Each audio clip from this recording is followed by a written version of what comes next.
La ley de Boyle-Marriott tiene su historia. Primero, recordemos que ellos vienen saliendo del oscurantismo, la etapa más oscura en la historia de la ciencia, donde todo proceso de investigación, todo conocimiento fue censurado por la Iglesia.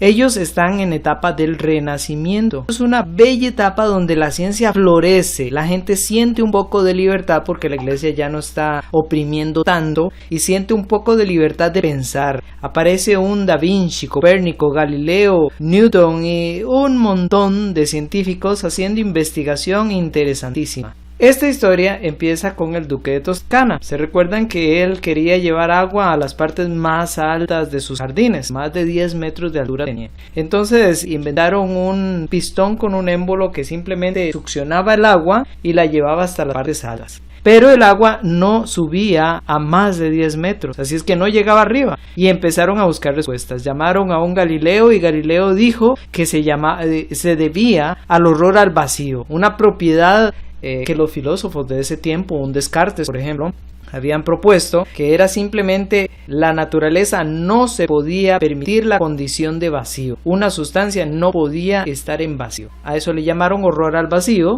y bueno, es la explicación que dio Galileo. Pero un Torricelli continuó trabajando en eso y descubrió que más que un horror al vacío, eso se repetía en un experimento, el experimento de Torricelli, en el cual él depositó mercurio en un recipiente con una varilla de vidrio sellada y vio que el mercurio bajó sin respetar el vacío. O sea, sí existía un vacío, sí, él comprobó la existencia de un vacío, pero dependía más bien de la altura, y fue cuando Torricelli descubre que existía algo llamado presión atmosférica, la cual era mayor en las partes bajas y menor en las partes altas, de forma tal que en las partes altas esta columna de aire vacía, la columna vacía bajaba mucho porque había poca presión. En cambio, en las partes bajas esto ascendía mucho porque había mucha presión atmosférica empujando el mercurio hacia arriba. Muy bien, entonces ya Torricelli había descubierto la presión atmosférica, pero continuó un Blaise Pascal averiguando qué ocurría con las situaciones de vacío y cómo se comportaban estos fluidos. Blaise Pascal fue el que descubre que cuando un fluido se comprime, la presión se distribuye uniformemente en todo el fluido. Aparece el principio de Pascal aplicado a situaciones como la prensa hidráulica que estudiamos en clase pasada, donde se vio el principio de Pascal. Y si no recuerda dónde, pues en el pie de este video está el link de a dónde están estas clases. Y hoy es cuando empezamos con Robert Boyle y Edmund Marriott. Boyle y Marriott juntos descubren con 7 años de diferencia la misma ley. Pero ¿por qué se le acredita a los dos? Y no solamente a Boyle, que la descubrió primero. Es porque aunque Boyle la descubrió primero, fue Marriott quien la ejecuta de forma muy bella y muy coherente, la escribe. Y es la ecuación de Marriott la que hoy día nosotros generalmente trabajamos. Vamos a empezar entonces con el tema. Ok, ¿recuerden el primer experimento que hicimos? Donde empujaba esto. Si usted trató de hacerlo en su casa, usted seguramente no pudo. Por una razón, porque cuando usted empuja aire por acá, el aire interno tiene que vencer la presión interna de la botella. O sea, usted con sus pulmones tendrá que vencer la presión porque esto es sellado. Aquí está sellado. Entonces, la presión que usted hace aquí hace que este volumen aumente acá. Este volumen, al aumentar el volumen de la bomba adentro, comprime el aire adentro de la botella. Y eso hace que aumente la presión adentro de la botella. Y yo estoy seguro de que usted no tiene suficiente presión en sus pulmones para vencer la presión interna de la botella. ¿Pero por qué yo sí pude? Porque yo hice un hueco al fondo de la botella. Y este hueco hace que cuando yo empujo el aire por acá, el aire de exceso salga por aquí. Y no hay cambio de presiones significativas, sino que esta presión se regula por esta válvula de escape, por decirlo así. Y eso explica el segundo experimento, en el cual lo que yo hacía era empujar aire. Al tapar el hueco, lo tapo con mi dedo, la presión interna es sostenida. Y esta presión sostiene el volumen adentro que se formó con la bomba. En el momento donde yo suelto esto, donde yo suelto acá, entra aire por acá, se pierde la presión que tenía y la bomba llega a su posición original. Estos dos experimentos son simplemente representaciones de la ley de Robert Boyd y Edmund Marriott, que simplemente la presión por el volumen inicial es igual a la presión por el volumen final. Cuando yo empujo acá aire, la presión que yo estoy haciendo hacia adentro hace que aumente el volumen del globo, ¿ok? A un valor tal que es compensado con la disminución del volumen acá, pero el aumento en la presión aquí. Veamos el otro experimento. ¿Se recuerdan de este experimento donde tomé un trocito de estereofón y lo deposité adentro de un émbolo, al cual al aumentarle la presión, el trozo de estereofón cambia de forma y tamaño? Lo pueden ver el cambio, ¿ok? De hecho, si yo lograra llegar el émbolo hasta aquí, el trocito sería chirricitito. ¿Y por qué está ocurriendo eso? Por el aumento de presión. Sí, al aumentar la presión acá, esta presión se afecta directamente al trozo de estereofón, el cual es un material deformable. Está compuesta de cámaras de gas internas. Al aumentar yo la presión externa sobre estas cámaras de gas, se hacen más y más pequeñitas para ajustarse a la nueva presión. Esto, de hecho, es lo mismo que ocurre si usted va a una montaña muy alta con una botella y estando en la montaña alta toma un poco de agua, la cierra herméticamente la botella y luego se viene a un lugar bien bajo. Usted verá que la botella se deforma. Claro, si es de un plástico suave. Si es de vidrio no se va a deformar. Pero si es de plástico suave, la botella se va a deformar al estar. ¿Por qué? Por el aumento de la presión atmosférica en las partes bajas. Ocurre lo mismo que aquí. Ahora, esto es la exacta expresión de la ley de Boyd-Marriott. Aquí tenemos una presión con un volumen, ¿ok? Y si yo multiplico la presión actual por el volumen actual, me da un número constante que no va a cambiar.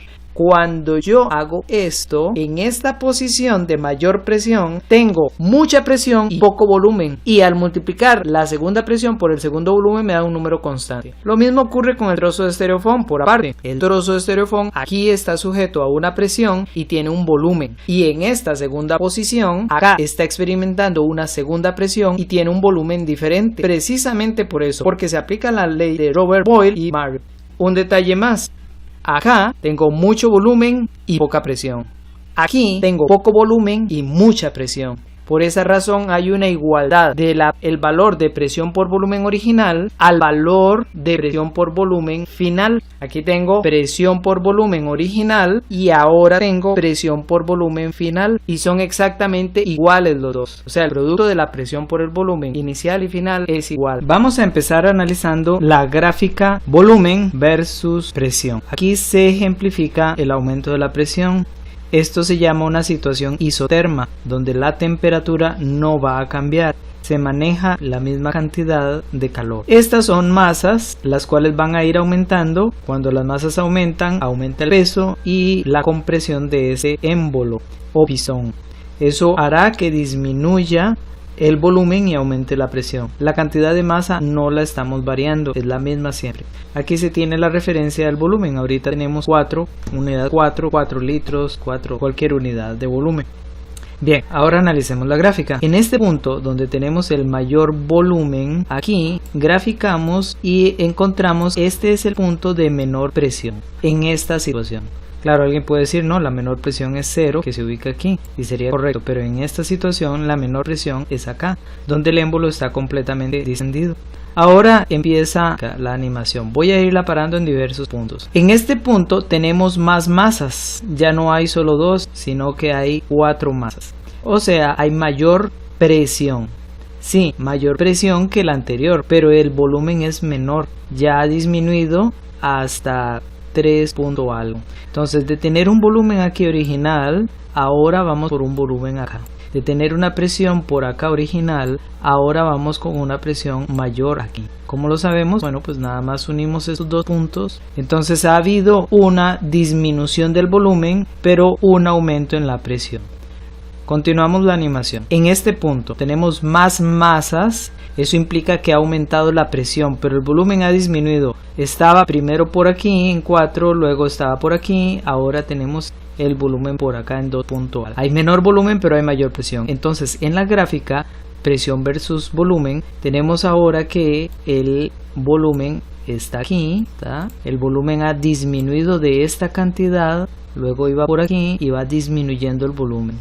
Y la presión de estar originalmente aquí, luego acá, ahora va por ese punto de aquí. Eso significa que la presión va aumentando y el volumen al revés, el volumen va disminuyendo. Vemos que se va formando una curva inversa. Ahora veamos la condición final. Esta es la condición final, donde tiene la mayor cantidad de masas, la mayor cantidad de presión, pero el volumen es el menor. Entonces observamos primero que el volumen original era aquí, luego bajó por acá, luego llegó por aquí y luego se quedó un poquito más abajo. Ahora, entonces en el caso de la presión, primero estaba acá, luego estaba por aquí, luego estaba por acá y ahora va por aquí. Entonces observamos que la presión va aumentando y el volumen fue disminuyendo hasta llegar a la cantidad mínima de volumen y la cantidad máxima de presión. Aquí también se puede observar que son inversamente proporcionales. ¿Qué significa eso? Que mientras uno disminuye, el otro aumenta de forma inversa. Y al revés ocurriría lo mismo. Si nosotros le damos vuelta ahora a la situación, quitándole masas aquí, disminuyendo la presión, el volumen iría aumentando y es lo que estamos viendo en esta situación. Donde de estar aquí, curva fue haciéndose hacia acá. Eso significa que de mucha presión fue disminuyendo su presión para acá y de tener un volumen muy pequeño fue aumentando su volumen para acá, comprobando que son inversos. Mientras uno disminuye, el otro aumenta, y cuando el otro aumenta es porque el otro disminuyó. Hay una proporcionalidad inversa aquí. Eso es entonces el análisis de la gráfica presión versus volumen. Si el docente le agrega datos numéricos, por ejemplo, aquí, a ver, la condición inicial es con una presión de 4, entonces aquí le anotaría un número 4 y una presión de 1 bar. Pues ahorita no tenemos escala, pero probablemente sea en bares o puede ser PSI también. Entonces va aumentando. En este punto tenemos una presión de 2.5. Un volumen de 2,5. Entonces fácilmente esta gráfica se convierte a una gráfica donde tenemos datos numéricos. Sería 4, acá sería 1, okay. Aquí en ese punto que corresponde más o menos a esto tenemos 1,5. Entonces ya tenemos datos numéricos y podríamos decir, según la gráfica anterior, en el momento donde la presión es de 1.25, más o menos aquí, prediga cuál es el volumen. ¿Qué haría usted para predecir el volumen cuando la presión es 1.25? Si aquí es 1 y aquí es 1,5, 1.25 será en la mitad más o menos. Para predecir el volumen, entonces lo que haríamos sería subir perpendicularmente acá, pegar con la curva y entonces devolvernos. Y aquí podríamos predecir que la presión, si de aquí es 2.5 y aquí es 4, aquí andamos como por 2.8. Ese sería el caso, la predicción de una presión a partir de la gráfica.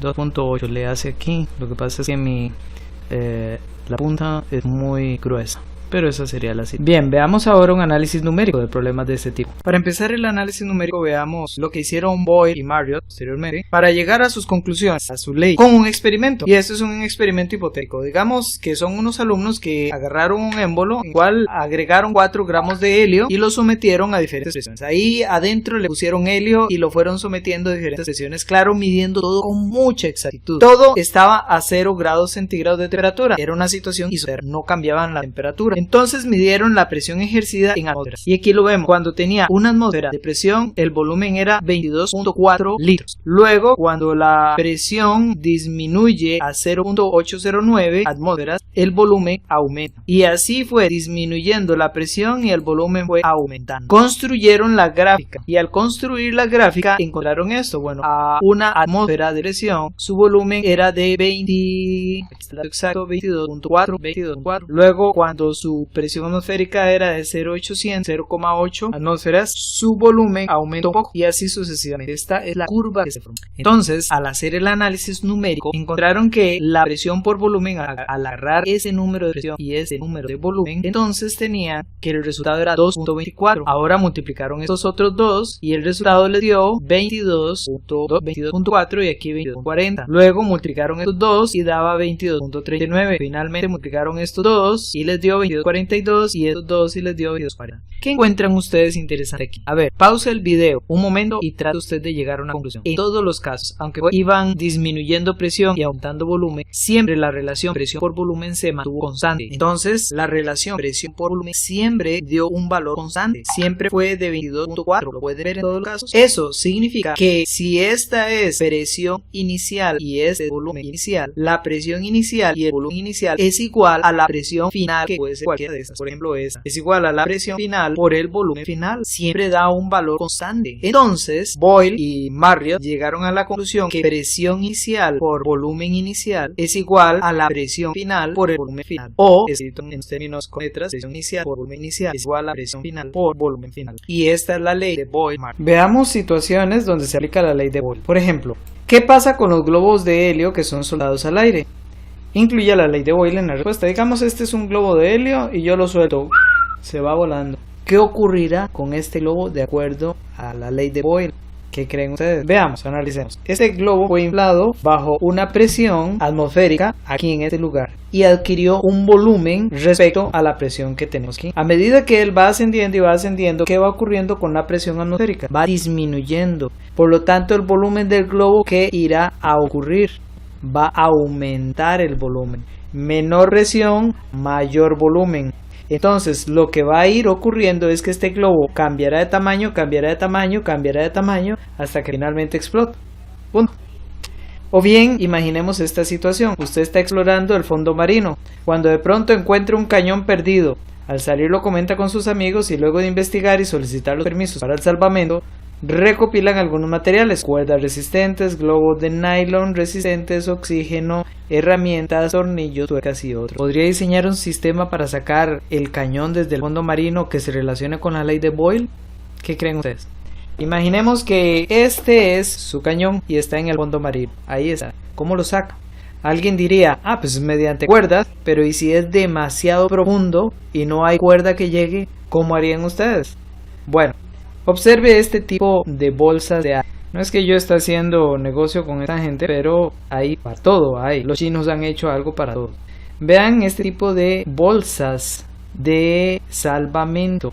Son capaces de resistir el peso de un barco y de sostener esto. Este tipo de bolsas se usan también para salvamento de equipos. ¿Qué hay si usted agarra el cañón, le amarra unos globos desinflados? Aquí están, unos globos desinflados, varios, y luego con algunos tanques presurizados de aire les inyecta aire a los globos. Estando debajo del mar, les inyecta aire a tal grado que hagan ascender eso. Sí, por ley de Boyle, por principio de Arquímedes, por cambio de densidad. Al aumentar el volumen cambia la densidad de eso, la densidad tal que la fuerza de ascensión va a ser capaz de subir los cañones. Otra situación. ¿Podría usted explicar en términos de la ley de Boyle y presión atmosférica por qué las bolsas de comidas empaquetadas con cierta frecuencia están bien infladas antes de ser abiertas? Como muchos habrán supuesto, y es correcto, claro, tiene su origen en mercadotecnia. Ellos, por supuesto, deben de presentar el material bien bonito, bien agradable, y una bolsita inflada da una buena imagen. Pero también ellos deben de considerar la presión atmosférica, puesto que la presión donde la bolsita fue inflada implicará el volumen en que ella se va a presentar. Si nosotros llevamos esa bolsita a un lugar con una presión atmosférica diferente, la presión por el volumen de ella cambia. Al tener menor presión externa, su volumen aumenta por ley de Boyle. Entonces nosotros vamos a tener problemas en el caso de no percibir que debe tener un volumen adecuado, tanto en el punto donde se inflan con aire, pensando en la situación donde se lleve a una altura con muy poca presión, que no vaya a quedar tan inflada que parezca que se va a reventar, y quizás hasta se llegue a reventar. Continuamos. Finalmente, ¿por qué es peligroso perforar un empaque o recipiente de pintura spray o cualquiera que tenga gas a presión en su interior? En una explicación, use la ley de Boyle. Aquí está un recipiente y ¿qué hay si yo le meto esto? En el momento donde yo lo perfore, va a explotar. ¿Por qué? Por ley de Boyle. Él tiene una presión y un volumen aquí. Cuando yo lo perforo, su presión cambia instantáneamente y el volumen interno se amplía a la libertad de no estar comprimido en paredes, a la libertad del medio ambiente. Entonces el volumen aumenta intempestivamente de un solo instante y eso es una explosión. Ok, vamos a empezar la solución de ejercicios. Vamos a ver un ejercicio de ley de Pascal y los otros ejercicios están resueltos en los mismos ejercicios de la práctica y de la evaluación. Cuando usted no entiende uno, nada más ve el link del video y ahí se le explica. Y además, en esta misma práctica, al final están las respuestas de los ejercicios más difíciles. Por ejemplo, de ese ejercicio 2 está la respuesta completa. Pero vamos a empezar primero recordando un detalle de unidades. Siempre medimos en unidades del sistema internacional de unidades, pero por tradición en los libros de texto y en nuestro medio encontramos una gran variedad de unidades para presión. La presión, según el sistema internacional de unidades, se mide en pascales y un pascal es un newton por metro cuadrado. Porque presión es fuerza entre área, la fuerza se mide en newtons y el área en metros cuadrados. Por eso la presión se mide en pascales, que son newton por metro cuadrado. Pero en nuestro medio vemos la presión medida en bares, PSI, que son libras por pulgada, atmósferas, milímetros de mercurio. Aquí hay una tabla que relaciona todo respecto a las atmósferas. Una atmósfera es 101.325 pascales. Y así sucesivamente todas las relaciones. Teniendo eso claro, vamos a empezar el ejercicio. Dice, si un gas cuyo volumen es de 3 metros cúbicos y encerrado en un recipiente a presión de 1 atmósfera se le aumenta la presión a 3 atmósferas, ¿cuál será el nuevo volumen del gas? Primero, recordemos la ley de Boyle con la cual podremos resolver el problema. Ok, esta es la ley de Boyle, presión inicial por volumen inicial es igual a presión final por volumen final. Ahora saquemos los datos. Ok, entonces me habla de un gas con volumen de 3 metros cúbicos, este sería el volumen inicial, 3 metros cúbicos, encerrado en un recipiente con presión de 1 atmósfera, esta sería la presión inicial, 1 atmósfera. Se le aumenta la presión a 3 atmósferas, esta sería la presión 2, 3 atmósferas, y cuál será el nuevo volumen del gas. Muy bien, entonces lo que me piden es el volumen 2, por lo tanto esto es lo que yo voy a despejar. Hago el despeje correspondiente primero. Me fijo que está más largo de volumen 2 y del mismo lado al igual. Identifico que es presión 2. Como está multiplicando la voy a tirar a dividir. Entonces quedará. Entonces paso la presión 2 a dividir. Queda presión 1 por volumen 1 dividido entre presión 2. Ahora escribo la ecuación para trabajarla. Presión 1 por volumen 1 entre presión 2. Hago la sustitución y digo volumen 2 será igual a la presión 1, 1 atmósfera. Por volumen 1, 3 metros cúbicos, dividido entre la presión 2, que son 3 atmósferas. Atmósfera elimina atmósfera, 3 dividido entre 3 da 1 y la respuesta es 1 metro cúbico. Pregunta, profesor, ¿no tenía que convertir las atmósferas a pascales, ya que a ustedes le están... debemos de trabajar siempre en unidades del Sistema Internacional de Unidades y no le dan unidades de sí? Sí, es la forma correcta, pero en este caso particular yo tenía la posibilidad de cancelar atmósfera contra atmósfera, entonces no me iba a afectar en el resultado. Diferente hubiera sido si yo aquí hubiera tenido que operar con otra unidad y el resultado hubiera sido una unidad compuesta. En tal caso yo sí hubiese tenido la necesidad de hacer la conversión correspondiente a pascales o a newton por metro cuadrado para dimensionalmente trabajar correctamente. ¿Ok? Veamos esta situación. Un gas ideal dentro de un cilindro con un pistón ocupa un volumen de 4.5 por 10 a la menos 3 metros cúbicos a una presión de 2.5 por 10 a la 5 newton metro cuadrado. Si el pistón se mueve comprimiendo el gas de modo que ahora el volumen se reduce a 3 por 10 a la menos 3 metros cúbicos y la masa y temperatura del gas se mantiene constante, la nueva presión será... Pause el video y por favor trate de hacerlo usted en casa, bien tranquilo. Vamos a ver cómo le va. Ok, lo primero que tenemos es escribir la ley de Boyle y luego sacaremos los datos. Ok, la ley de Boyle, presión 1 por volumen 1 es igual a presión 2 por volumen 2. Bien, buscamos todos los datos. Al leer dice que el gas ocupa inicialmente un volumen de 4.5 por 10 a la menos 3 metros cúbicos, entonces ese será el volumen inicial. A una presión de 2.5 por 10 a la 5 newton metro cuadrado, esa será la presión inicial. Si el pistón se mueve comprimiendo el gas, de modo que ahora el volumen se reduce, este será el nuevo volumen, 3 por 10 a la menos 3 metros cúbicos. Y pregunta por la nueva presión. Esta es la incógnita. Como vemos, la incógnita está dentro de la ecuación, así es que hay que despejar presión 2. Lo que está más largo de presión 2 es volumen 2, que como está multiplicando va a pasar a dividir al otro lado. Veamos cómo queda.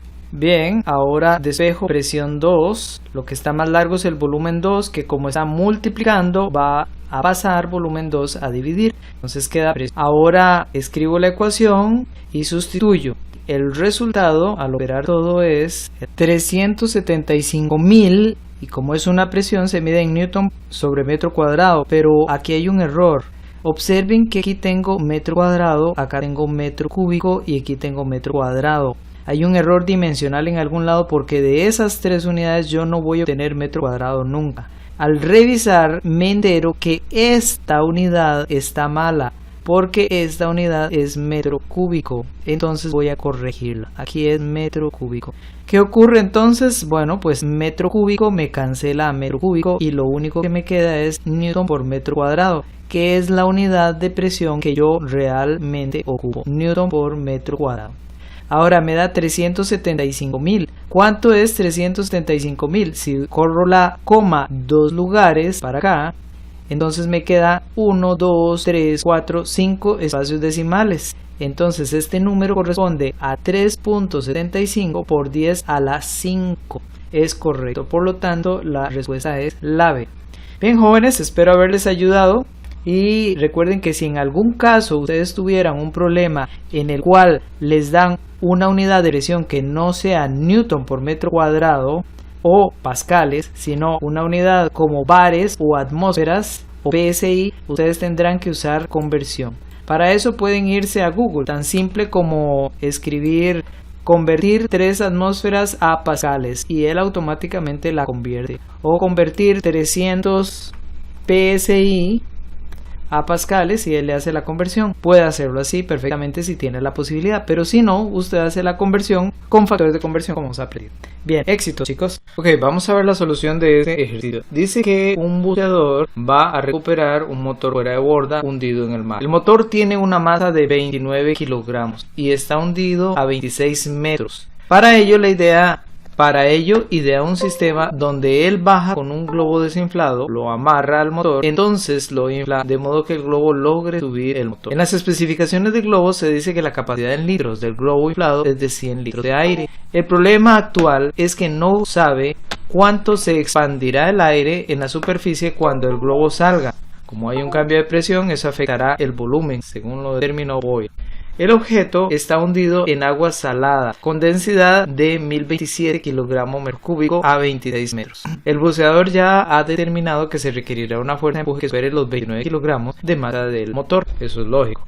Averigüe, ¿será el volumen del globo una vez que salga del agua mayor que el que es especificado como el máximo que soporta? Bien, esta es la situación. Aquí está el mar, aquí está el motor.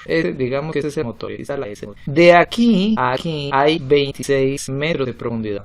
El motor tiene una masa de 29 kilogramos. Por otro lado, él lo que intenta inventar es un globo, el cual le va a inyectar aire, lo amarra del motor y al inyectarle aire, el globo se hincha y va saliendo. Pero como sabemos, por ley de Boyle, una vez que el globo llega aquí, el globo al experimentar menor presión que la que está experimentando en esta zona, y hay mucho menor presión, en esta zona hay únicamente la presión atmosférica, entonces el globo va a cambiar de tamaño y aumentar y aumentar y aumentar de tamaño por la disminución de presión externa sobre él. ¿Qué problema sería que el globo finalmente termine explotando y que nuevamente el motor caiga al fondo del mar. O sea, sería una gran pérdida. Entonces él necesita estar seguro de que este globo no va a explotar cuando salga. Y por eso él lo que necesita es averiguar cuál va a ser el volumen de expansión del globo cuando salga. Y si ese volumen es mayor que lo que está limitado acá en las especificaciones del fabricante, 100 litros de aire, si el volumen es mayor que 100 litros de aire, entonces el sistema no funciona, tiene que conseguirse otro globo. Veamos cómo resolverlo. Primero, por ley de Boyle, sabemos que la fórmula que usaremos es presión 1 por volumen 1 es igual a presión 2 por volumen 2. Lo que vamos a tener que averiguar es el volumen que se expande cuando sale. Y al despejar eso me va a quedar volumen 2 será presión 1 por volumen 1 entre la presión 2. Muy bien. Ahora voy a buscar los datos. ¿Cuál es la presión 1? Voy a aprovechar todo el espacio porque es largo ejercicio. Presión 1 es la presión que tiene, a ver, aquí está el mar, aquí está el fondo oceánico y aquí está el motor. La presión 1 es la presión que experimenta por causa de toda esta columna de agua que hay a 26 metros de profundidad. Es una columna de agua la cual está presionando, produciendo, orinando una fuerza de presión en este motor en toda dirección. ¿Ok? Esta presión, además, habrá que sumarle la presión de toda la columna de aire que hay de aquí para arriba. Esta se llama la presión atmosférica. ¿Ok? Entonces, a la presión de la columna de agua le vamos a sumar la presión atmosférica, que en el mar es de una atmósfera. Muy bien, entonces presión 1 va a ser la presión total, que corresponderá a la presión atmosférica más la presión del líquido, así le llamaré. La presión atmosférica es de una atmósfera a nivel del mar. Y eso lo necesitamos en pascales. ¿Por qué razón? Porque el pascal es la unidad del sistema internacional para presión atmosférica. Si nosotros nos devolvemos un poco arriba, encontramos que una atmósfera en pascales corresponde a 101.325 pascal. ¿Lo puede ver? Y si usted no quiere seguir este procedimiento, simplemente busque en Google cuánto vale una atmósfera en pascales. Entonces regresamos aquí. Ok, eso es una atmósfera. Me falta la presión del líquido, que es igual a la presión en las profundidades. Ok, esta es la ecuación de presión en las profundidades: densidad por la gravedad por la altura. El problema nos da la densidad del agua de mar y dice que es de 1027. Entonces sustituyo y digo 1027 por la gravedad en la tierra es 9,8 metros segundo cuadrado, por la altura 26 metros, y eso me da pascales. Muy bien, ya tengo yo la presión del líquido. Entonces la presión 1 va a ser igual a una atmósfera más la presión del líquido. Entonces eso corresponde, profesor, yo estaba leyendo la resolución de Fisalinda y Fisalinda da 361.679 pascales. Es diferente. No, uno es equivalente al otro. Aquí la diferencia son 600 pascales. La diferencia entre una y otra. Y eso no hace nada en el cálculo final. Así es que vamos a seguir con el resultado que a mí me da para ver el resultado final. Bien, ya tengo calculado la presión 1. El primer dato de la ecuación es este dato de aquí. Ahora vamos a ver cuál es el volumen 1. Volumen 1 es el volumen que el globo tiene en la parte donde hay mayor presión, aquí mismo donde está la mayor presión, y lo podemos deducir a partir de la fórmula de fuerza de empuje, que dice que fuerza de empuje es igual a la densidad por la gravedad por el volumen. De aquí despejamos este volumen, llegamos a la conclusión que volumen es igual a empuje sobre densidad por gravedad. Aquí está el motor y yo aquí tengo el globo, ¿ok? El globo lo he amarrado al motor. La fuerza de empuje mínima que deberá tener este globo para alzar a todo el motor corresponderá al peso del motor. O sea, esta fuerza de empuje debe ser igual como menos al peso para estar en equilibrio. Y eso es lo que me dará el volumen que yo voy a requerir aquí como mínimo para poder levantar ese motor. Ahora yo vengo acá y digo, entonces el empuje va a ser igual al peso, y el peso es masa por gravedad dividido entre la densidad por la gravedad. Ahora, ¿cuánto es la masa? La masa es la masa del motor que debe levantar 29 kilogramos. Entonces acá será 29 kilogramos por la gravedad, que es 9,8 metros segundo cuadrado, dividido entre la densidad, que es la densidad del mar, nuevamente 1027 kilogramos metro cúbico, por nuevamente la gravedad. Ok, como vemos, todo esto es igual a todo esto. Es que lo puedo cancelar. Entonces solo divido 29 entre 1027, que sería el resultado del volumen que yo ocupo. Y esto me da 0. Muy bien, entonces ya tengo la presión 1 y el volumen 1. Ahora me falta la presión 2. ¿Y qué es la presión 2? Voy sacando, todavía estoy nada más sacando datos, ¿verdad? ¿Qué es la presión 2? Es la presión que va a tener el globo cuando salga aquí afuera. Y esperemos que no se explote. Esto es la presión atmosférica, hemos dicho. Entonces la presión 2 es una atmósfera. Y ya habíamos dicho que una atmósfera corresponde a 101.325 pascales. Muy bien, ya tengo todos los datos para poder resolver el ejercicio. Ya averigüé presión 1, volumen 1 y presión 2. Entonces ahora aplico la fórmula y digo, volumen 2 será igual a presión 1, este dato, por el volumen 1, 0,20, dividido entre la presión 2, que es la presión afuera. Ahora resuelvo y da como resultado 0.099 metros cúbicos. ¿Por qué metro cúbico? Porque Pascal cancela Pascal y lo único que queda vivo es el metro cúbico, que es una unidad de volumen, por lo tanto está dimensionalmente bien. Profesor, disculpe, yo iba siguiendo la solución en Física Linda, y en Física Linda a usted le da más 0,101 metro cúbico. Y es diferente el resultado. No, fíjese que cuando yo hago el redondeo de eso, 0.099, ese 9 hace que ese dígito de aquí redondea a 1. Entonces aquí va a quedar 0,1 metro cúbico. Y 0,1 metro cúbico es lo mismo que 0.101 metros cúbicos. En otras palabras, es correcto. Y este es un buen ejemplo del valor del redondeo. Muy bien, pero no nos quedemos enfrascados en esta aquí. El resultado del volumen es 0.1 o 0.099. Cualquiera de los dos. Lo tenemos en metros cúbicos. Pero el problema dice que el máximo volumen que aguanta es de 100 litros. Así es que yo me veo en la necesidad de convertir este número a litros. Vamos a hacer la conversión. Entonces, para eso buscamos la equivalencia. Pues simplemente vamos a Google y buscamos cuánto es la equivalencia en metros cúbicos de un litro. Entonces, yo vine a Google y escribí simplemente convertir un litro a metro cúbico y me dice que un litro corresponde a 0.001 metro cúbico y escribo lo que quiero convertir, 0.099 metros cúbicos, raya abajo, raya al lado, y entonces digo un litro es 0,001 metro cúbico. Cancelo metro cúbico con metro cúbico, estará bien. Efectúo la división de 0.099 entre 0.001. Profesor, pero ¿no era más fácil que usted escribiera aquí convertir al litro? Sí, me hubiera dado lo mismo. Así es que esta es otra forma de resolverlo. Yo elegí hacerlo por factor de conversión, ya que muchos de ustedes les van a dar la equivalencia nada más en el examen y van a tener que hacer la conversión ustedes solitos. Bien, entonces al final tenemos que comparar. Aquí dice que son 99 litros y acá 100 litros. 100 litros es el máximo y se va a inflar 99 litros. Entonces, cuando el globo salga a la atmósfera, se va a inflar 99 litros. Como lo que él soporta son 100 litros, estará muy bien, no hay problema con eso. Hay una pequeñita diferencia, pero va a soportarlo bien.